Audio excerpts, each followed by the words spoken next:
नमस्कार, बहुत स्वागत है आपका। आप देख रहे हैं भाग्य चक्र और मैं हूं आपके साथ शैलेंद्र पांडे। अक्सर लोग ये पूछते हैं, ये जानना चाहते हैं कि कुंडली के हिसाब से मेरे इष्ट देव कौन से हैं और किनकी मैं पूजा करूं जिससे मुझे जीवन में लाभ हो। तो आज हम आपको ये बताएंगे कि क्या कुंडली के अनुसार इष्ट देव को जाना जा सकता है और कौन आपके इष्ट देव हो सकते हैं। सबसे पहले हम ये जानते हैं कि इष्ट देव होते कौन हैं और ग्रहों से और ज्योतिष से क्या आपके इष्ट देव को जाना जा सकता है, इसका कोई संबंध है। देखिए, लोगों का ऐसा मानना है कि हर व्यक्ति के एक इष्ट देव या देवी होते हैं और इनकी उपासना जब आप करते हैं तभी आप जीवन में उन्नति कर पाते हैं। इष्ट देव का निर्धारण कुंडली के आधार पर लोग करते हैं। कुंडली के हिसाब से बताते हैं कि आपके इष्ट देव कौन हैं। वास्तव में ग्रहों का और ज्योतिष का इष्ट देव से कोई संबंध नहीं होता। आपके इष्ट देव का या इष्ट देवी का निर्धारण होता है आपके जन्म जन्मांतर के संस्कारों से। पूर्व जन्मों में आपने भगवान शिव की पूजा की है तो इस जन्म में भी आपका आकर्षण भगवान शिव की तरफ होगा। बिना किसी कारण के ईश्वर के जिस स्वरूप की तरफ आपका आकर्षण अपने आप हो जाए वही आपके इष्ट देव हैं। आपने पूर्व जन्मों में भगवान कृष्ण की पूजा की है तो इस जन्म में भी आप भगवान कृष्ण की तरफ ऑटोमेटिकली जाएंगे। यानी पूर्व ग्रहों के आधार पर नहीं, पूर्व जन्म के संस्कारों के आधार पर इस जीवन में आपके इष्ट देव आपको स्वयं पता चल जाते हैं। ग्रह कभी भी ईश्वर का निर्धारण नहीं कर सकते। हां, इतना जरूर है कि अलग अलग ग्रहों की समस्या को दूर करने के लिए आप अलग अलग देवी देवताओं की पूजा कर सकते हैं। जो ग्रह आपको परेशान कर रहा है या जिस ग्रह की आपके जीवन में समस्या है, उस समस्या को दूर करने के लिए आप अलग अलग देवी देवताओं की उपासना कर सकते हैं। लेकिन कुंडली देखकर जो लोग ये बताते हैं कि तुम इसकी पूजा करो, तुम्हारे इष्ट देव ये होंगे, वो किसी हिसाब से उचित नहीं है।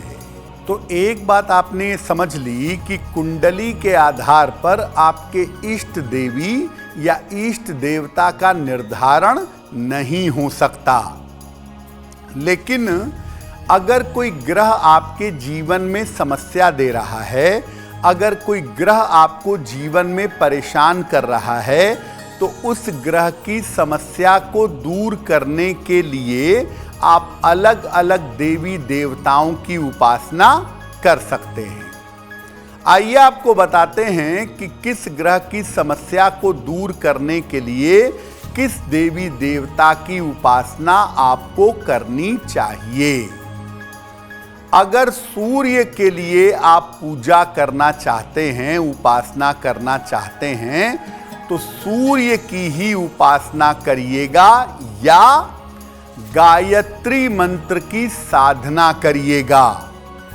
सूर्य को बेहतर करने के लिए सूर्य देव को जल चढ़ाएं, उनके मंत्र का जप करें या गायत्री मंत्र की साधना करें।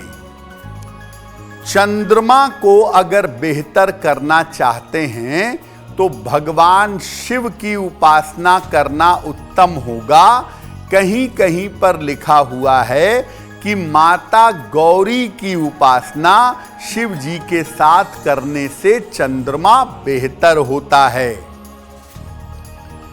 अगर आप मंगल को बेहतर करना चाहते हैं तो मंगल के लिए कुमार कार्तिकेय या हनुमान जी की उपासना करना आपके लिए बहुत अच्छा होगा। बुध के लिए कुछ लोगों का कहना है कि मां दुर्गा की उपासना करें और कुछ लोगों का कहना है कि भगवान विष्णु या उनके अवतारों की पूजा करें। बृहस्पति के लिए भगवान विष्णु की पूजा या भगवान शिव की पूजा दोनों कल्याणकारी होगी। शुक्र को अगर बेहतर करना चाहते हैं तो माता लक्ष्मी की या माता गौरी की पूजा करना अच्छा होगा।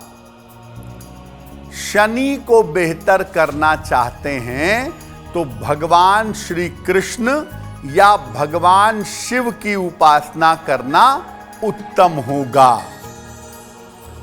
राहु से संबंधित अगर जीवन में समस्या है तो राहु के लिए भैरव बाबा की उपासना करें और केतु को बेहतर करने के लिए, केतु को इंप्रूव करने के लिए भगवान गणेश की उपासना करना बेहतर होता है। तो आप अलग अलग ग्रहों को बेहतर करने के लिए अलग अलग देवी देवताओं की उपासना कर सकते हैं। अब ये जानते हैं कि अगर जीवन में कोई विशेष समस्या आ जाए, कोई विशेष दिक्कत आ जाए तो किस देवी देवता की उपासना से लाभ होगा। अगर आप मानसिक समस्याओं का निपटारा चाहते हैं, अगर आप मानसिक समस्याओं को दूर करना चाहते हैं तो भगवान शिव की उपासना करने से मानसिक समस्या दूर हो जाती है। अगर आपको शरीर में दर्द रहता है या बार बार चोट चपेट लगती है तो इससे बचने के लिए हनुमान जी की उपासना करें।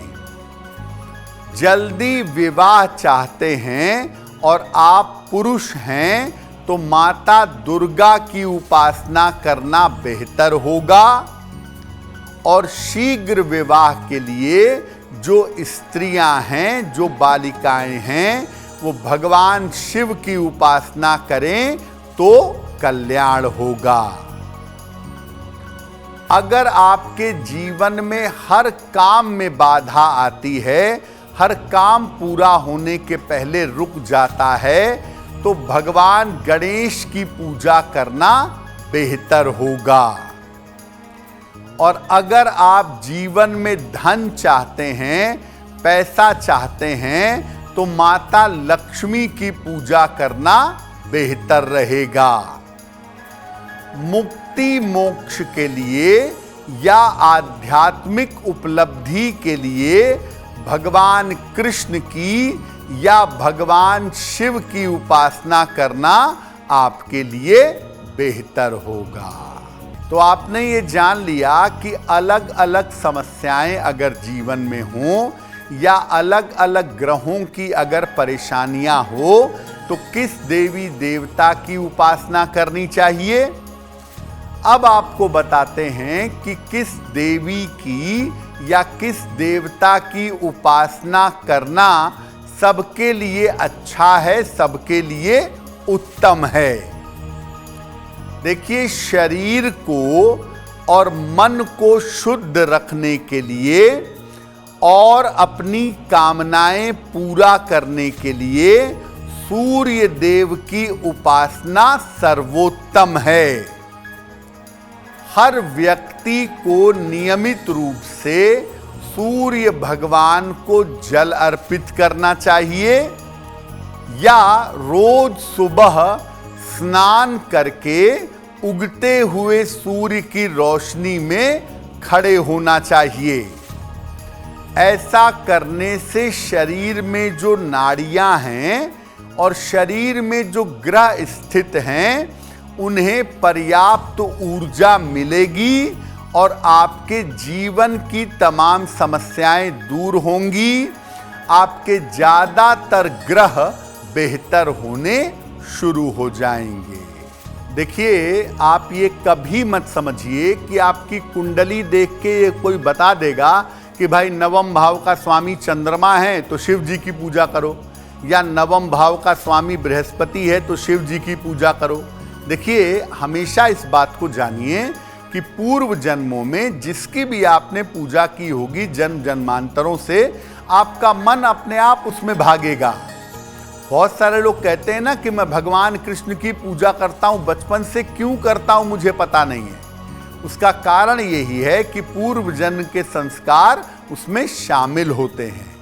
तो भगवान के जिस स्वरूप की तरफ आपका मन अपने आप जाने लगे, जिस स्वरूप की आप अपने आप पूजा करने लगे, वही स्वरूप आपके इष्ट देव का स्वरूप माना जाएगा। अब वक्त हो गया है ऐसा क्यों जानने का। ऐसा क्यों में हम आपके मन की तमाम जिज्ञासाओं का सरल तरीके से समाधान करने की कोशिश करते हैं।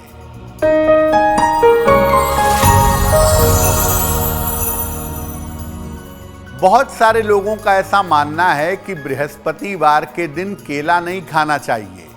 ऐसा क्यों? देखिए, जो केले का फल है वो बृहस्पति ग्रह से संबंध रखता है, लेकिन ऐसा बिल्कुल भी नहीं है कि बृहस्पतिवार के दिन आपको केला नहीं खाना चाहिए। हाँ, अगर आप बृहस्पतिवार को केले का दान करते हैं किसी निर्धन व्यक्ति को, या केला खिलाते हैं गाय को, तब आप बृहस्पतिवार को केला मत खाइए। अन्य सामान्य स्थिति में कोई भी व्यक्ति बृहस्पतिवार को केला खा सकता है। अगर आप मुझसे जुड़ करके अपनी समस्याओं का समाधान चाहते हैं और चाहते हैं कि आपकी समस्याओं को ज्योतिष के माध्यम से सुलझाया जाए, तो आप हमसे संपर्क कर सकते हैं, जुड़ सकते हैं एस्ट्रो तक पर।